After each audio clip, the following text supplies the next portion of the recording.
I've actually kind of devised this video so I can actually read this book and document it for you at the same time, because I don't understand science.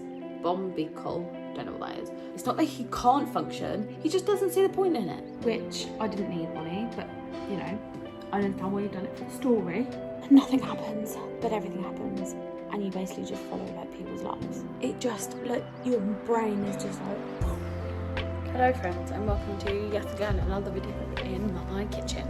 Because we're still 2 books behind our Goodreads Goal. So if I just didn't work today, I could read that book. Welcome back to Petite Perspective. This week, I'm Elise, obviously. This week, it's just me. The reason we're doing this on our own is because Georgia keeps changing her Goodreads goal, so she's never behind. So I think last year she read 70 or over 70 books, and this year she set her goal. I think she set hers, like I set mine, but at the beginning of the year we both set it for 60, and she's reduced hers down twice so far. We are 8 months into the year and she's basically cheating. So she's dropped hers down to 55 books. I think she's probably ahead of schedule. I, however, am behind. I'm 2 books behind, which doesn't sound like a lot, but my goal is 60. So in order to reach that, I have to read more than a book a week, which means that I need to basically read 3 books this week.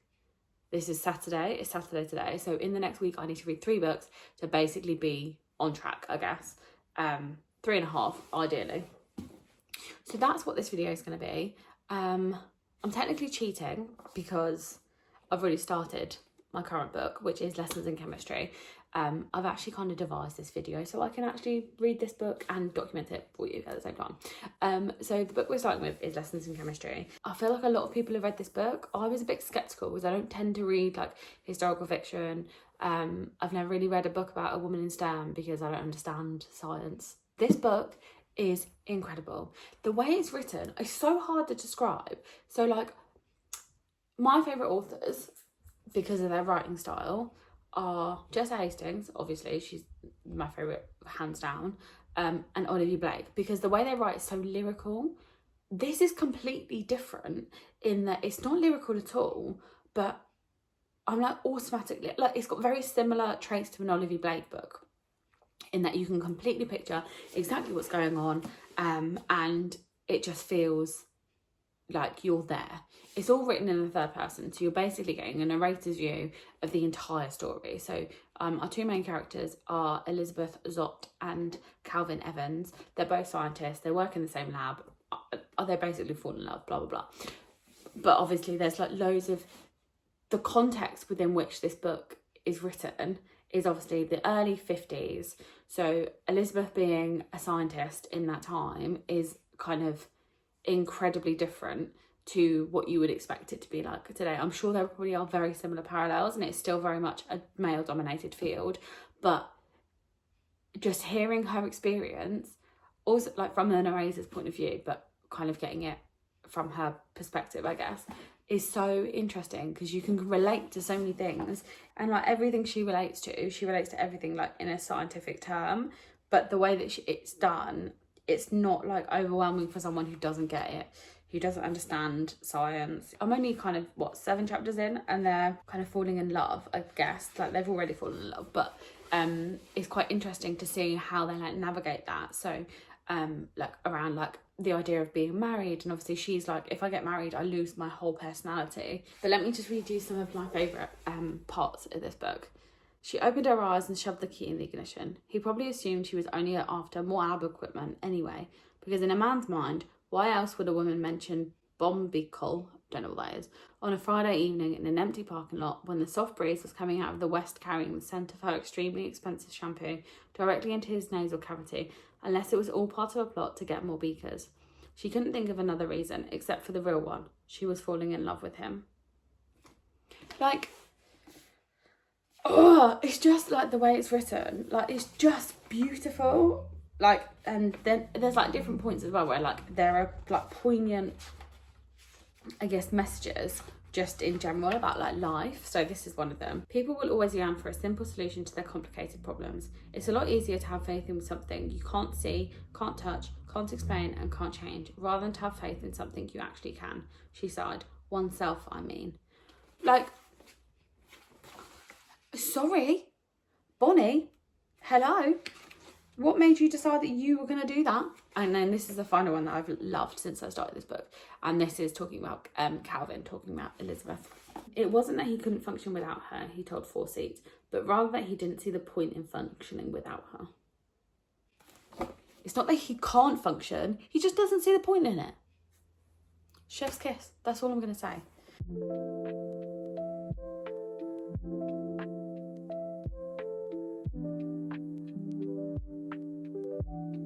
So I've got some things to catch you all up on.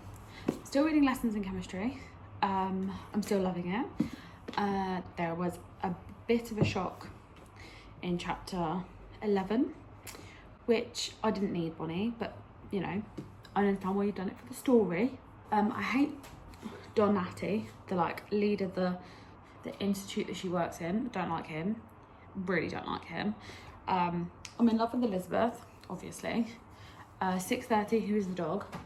Favourite character, probably, actually. And Madeline, or Mad, as she's called in this. I love her too.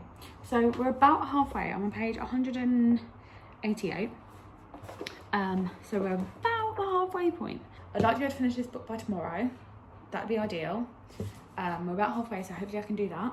And then I can start another book, because Goodreads, I think I checked this morning, I'm now 3 books behind.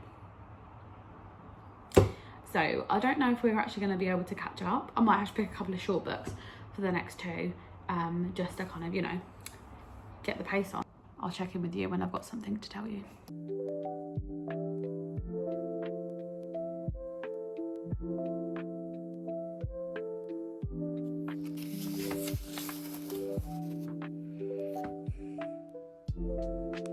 Okay guys, a little update for you. I'm on page 249. I've read, my goal is to read 100 pages today.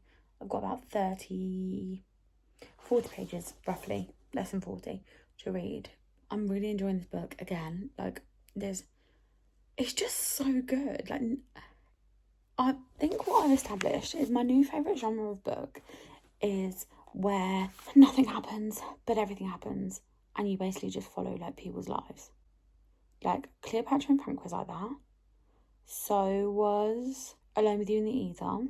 And so is this. But also it's touching on, like, the plight of the female. You know, very much like that whole monologue that happens in Barbie. This basically is the epitome of what that whole monologue says. I basically just need to read books where, like, the words are written in such a beautiful way that, like, it just, like, your brain is just like, poof.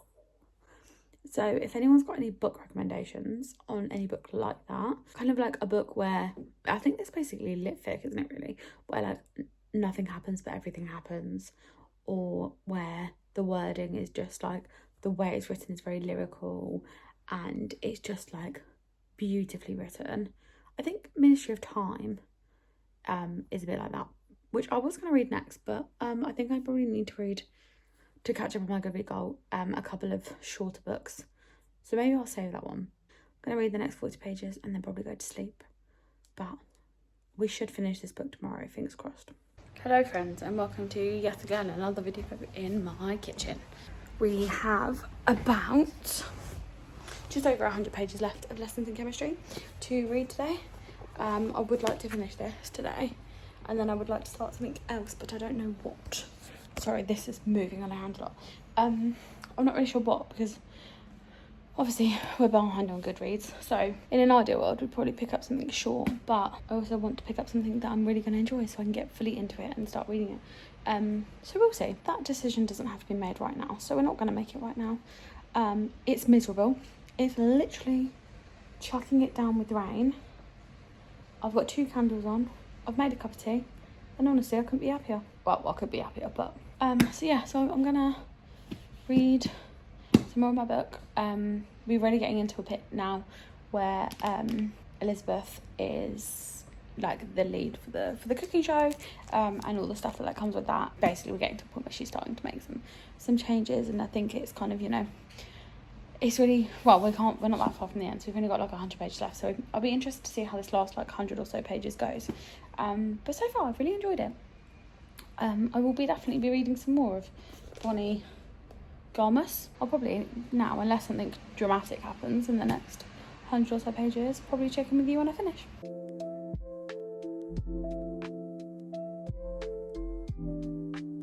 So yesterday I finished lessons in chemistry. Gosh, it's a bit bright in here. I finished lessons in chemistry. I loved it. Gave it 4.75. I didn't get the 5-star feeling. That's why I didn't give it a 5-star. But nonetheless, I really enjoyed myself. I loved that book. And then I started reading The Perfect Couple by Ellen Hildebrand. I'm only one chapter in, so I don't really have anything to kind of say about it, really. I'm working from home today, so hopefully, whilst like things are whirring on in the background, whilst I'm waiting for things to load and stuff, I'll be able to just pick it up and read a little bit more, because we're still 2 books behind our Goodreads goal. I don't think we're going to reach it this week, but we're just going to turn this into like a little reading vlog. Let's see how much of this book we can get read. On my Kindle it says I've got about 8 hours left, so that's technically a whole day's work.